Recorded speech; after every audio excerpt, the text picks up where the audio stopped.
అట్లాంటి చేయను కాబట్టి మీడియా నన్ను ఎంతో ఆదరించారు. నేను రాజకీయాలు మాట్లాడుతుంటాను.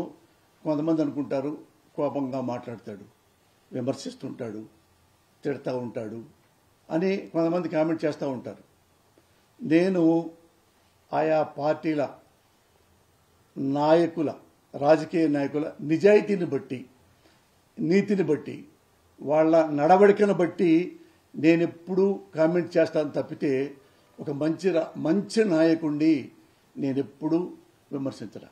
ది గ్రేట్, నాకు 35 ఏళ్ళ నుంచి తెలుసు నరేంద్ర మోడీ గారు. ఎప్పుడైనా విమర్శించానా? ఎందుకంటే ఆయన జీవితంలో అవినీతి లేదు. ఎప్పుడు హానెస్ట్గా మాట్లాడేవాళ్ళు. ఆయన దేశభక్తిలో కానీ, ఆయన నాయకత్వంలో కానీ, ఆయన మంత్రి పదవి ఉన్నప్పుడు కానీ, ప్రధాని మంత్రి పదవులు ఉన్నప్పుడు కానీ మోడీ గారు అవినీతి చేశారు, ఇన్ని బిల్డింగులు సంపాదించుకున్నారు, ఇన్ని పొలాలు కొన్నారు, స్విస్ బ్యాంకులో డబ్బులు పెట్టారు అని ఎవరైనా మీరు అనగలిగారా? ఎవ్వరు అనలేరు, ఇంక్లూడింగ్ కాంగ్రెస్. వాళ్ళిద్దరూ తూతూ మేమే కాబట్టి. మరి అలాంటి గొప్ప నాయకుడిని నేను ఎప్పుడైనా విమర్శించానా? దిగేటి ఇందిరాగాంధీ నేను ఎప్పుడు విమర్శించలా. ఆ మేడం చేసిన తప్పే ఆమెకి వినాశనం కోరిందని చెప్పి కామెంట్ చేశాను తప్పితే ఆమె కూడా one of the tallest politician అని చెప్పొచ్చు. అలాగే నవీన్ పట్నాయక్ ఒడిస్సా, ఆయన్ని ఎవరైనా కామెంట్ చేయగలరా అవినీతిపరుడని? ఆయన అవినీతిపరుడు కాదు. నేను ఎప్పుడు రాజకీయాలు వచ్చినా నవీన్ బాబు గురించి కూడా మాట్లాడతా. ఇక్కడ కూడా మన ఆంధ్రప్రదేశ్లో మీకు తెలుసు, నేను కొత్తగా చెప్పాల్సింది నారా బాబు గారు ఎలాంటి వారు, జగన్ ఎలాంటి వారు, రాజశేఖర్ ఎలాంటి వారు, ఎన్టీఆర్ ఎలాంటి వారు. నేను అన్ని పార్టీలకి నేను సపోర్ట్ చేశా. ఎప్పుడు ఆ పార్టీల్లో ఉన్న నాయకుడు గుణగణాలను బట్టి అన్ని పార్టీల్ని విమర్శించా. ఎప్పుడు ఆ నాయకులు ఎవరెవరైతే ఆ నాయకులు ఉన్నారో అప్పట్లో ఆ పార్టీకి వాళ్ళు తప్పులు చేస్తే విమర్శించా. తప్పులు చేయకుండా నేను ఎవరిని విమర్శించలా. మీరు నా రాజకీయాలు 83 నుంచి మాట్లాడుతున్నా, మీరు ఒక్కటైనా మీరు చెప్పండి. చేయలే. అలాగని చెప్పి నేను బీజేపీతో సపోర్ట్ చేశాను అనుకోండి, కాంగ్రెస్ విమర్శిస్తానా? నేను వైసీపీని సపోర్ట్ చేశాను అనుకోండి, తెలుగుదేశాన్ని తిడతానా? తిట్టాను కదా. అక్కడ ఎప్పుడైనా తప్పు చేస్తేనే. ఇన్ని సంవత్సరాలుగా నా రాజకీయాలు ఎలా ఉంటాయో మీ మీడియాకి మొత్తం తెలుసు. ఇది ఎందుకు చెప్పారంటే, ఇక నుండి నేను రాజకీయాలు మాట్లాడను కాబట్టి. ఎప్పటి నుంచి ఇక నా లైఫ్ టైంలో రాజకీయాల గురించి మాట్లాడను కాబట్టి, ఏ పార్టీని పొగడను కాబట్టి, ఏ పార్టీని సపోర్ట్ చేయను కాబట్టి, ఏ పార్టీని విమర్శించను కాబట్టి, నేను లైఫ్ టైంలో ఇక రాజకీయాల జోలికి పోదలుచుకోవాలి. మీరు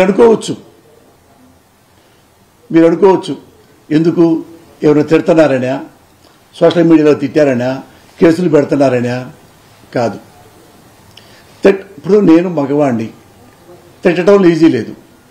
60 ఏళ్ల 20 ఏళ్ల 16 ఏళ్ల చిన్నపిల్ల దగ్గర నుంచి 70 ఏళ్ల అమ్మమ్మ వయసున్న ఆడపిల్లల్నే వాళ్ళనే అమ్మ నా బూతులు తిడుతున్నారు. మగాళ్ళని తిట్టరా? ఆ మాత్రం నాకు ఒక ఇంగితం ఉంది. బట్ నాకు ఒక్కసారిగా నేనేం చేస్తున్నాను అని నేను ఎప్పుడు ఆలోచించను. ఎక్కడ నాకు నచ్చిందో అదే చేస్తా. ఎప్పుడూ నేను రూపాయి ఎవరి దగ్గర తీసుకోవాలా. ఏ పార్టీలో కూడా నాకు ఈ పదవి ఇవ్వరా అని ఎప్పుడు అడగల. ఎమ్మెల్యే ఆఫర్ చేశారు, ఎంపీ ఆఫర్ చేశారు, ఎమ్మెల్సీ ఆఫర్ చేశారు. నేను వద్దండి, నాకొద్దు, కావాలంటే సర్వీస్ చేస్తా. నేను అందరికంటే ఎక్కువగా పొగిడింది ఎవరో తెలుసా? నారా చంద్రబాబు నాయుడు గారిని. అది ఆయన్ని అడగండి, నేను చెప్పక్కర్లా. ఆయన ఓడిపోయిన తర్వాత ఇంట్లో ఉన్నవాడు ఇక్కడ జూబ్లీ హిల్స్లో. నేను సినిమా తీస్తున్నా ఫస్ట్ డైరెక్షన్కి, శ్రావణ మాసం. ఆయనకి 100 అడుగులు కటౌట్ కట్టించా.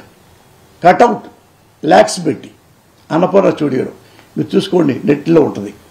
పెద్దది పెట్టి కింద నీటికి రాయించి ఆయన్ని రిబ్బన్ కట్ చేయండి అన్న, నేను సినిమా తీసుకుంటున్నాను మా అబ్బాయి పేరు మీద అంటే ఆయన అన్నపూర్ణ స్టూడియోకి వచ్చారు, కట్ చేశారు, మాట్లాడారు, నా కొడుకుల్ని దీవించారు, నన్ను షేక్ హ్యాండ్ ఇచ్చాడు, నాకు దీవించాడు.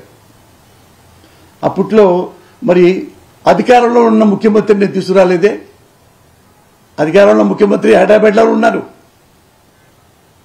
అది టీడీపీ వాళ్ళకి తెలుసు. పక్కనున్న ఆ సెక్యూరిటీ వాళ్ళు అందరూ నాగేంద్ర అనుకుంటాడు, సెక్యూరిటీ మంచోడు ఆయన. అరే ఇంత మంచి మంచి బాబు గారిని అభిమానించే వాళ్ళు వీళ్ళని ఎవ్వరూ మనం పట్టించుకోకుండా ఎవడెవడో మనం ఇది చేస్తున్నామని కూడా నా వింటుండగా నాతో మాట్లాడారు. మరి అప్పుడు బాబు మీద నేను కోపడ్డాను. అంత పెద్ద ఫంక్షన్ని నేను బాబు గారిని పిలిచాను. ఆయన చేసిన మంచి పనులు ఉన్నాయి. మంచి పనులప్పుడల్లా నేను ఫుల్ పేజీలో కూడా బాబు గారి గురించి రాశాను. జవాబుదారీతనం గురించి, బరోదారి గురించి, ఐటీ గురించి, మంచి ఏమన్నాయో మంచి ఎప్పుడు అభినందించా. ఆయన తప్పుల్ని కూడా విమర్శించా. అప్పుడు వచ్చింది తంట. నువ్వు పొగుడుతావు, ఉండు సంతోషం, నువ్వు తిట్టకూడదు. మరి నేను బీజేపీ ఆయన పొగుడుతాను, ఎప్పుడన్నా బీజేపీ వాళ్ళు మిస్టేక్ చేస్తే నేను విమర్శిస్తుంటా. మరి నన్ను తిట్టలేదే వాళ్ళు. నేను చాలామందిని, నేను రేవంత్ రెడ్డి గారిని కూడా ఒకసారి కామెంట్ చేశా. ఆయన నన్ను కొట్టాడా, తిట్టాడా?